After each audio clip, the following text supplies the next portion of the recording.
Dans notre paracha, le passage concernant les poids et les mesures est juxtaposé à celui de Amalek.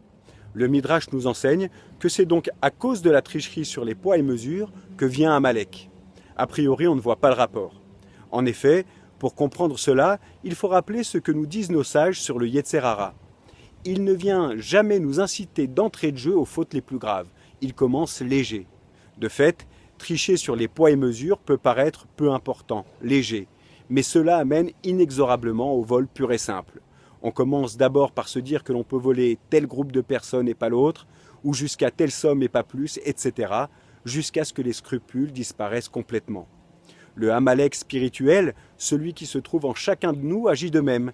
Il ne nous incitera pas de suite à une totale révolte contre notre Créateur.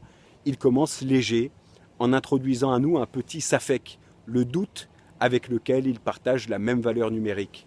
Et ces petits doutes seront à la base d'une grave chute spirituelle.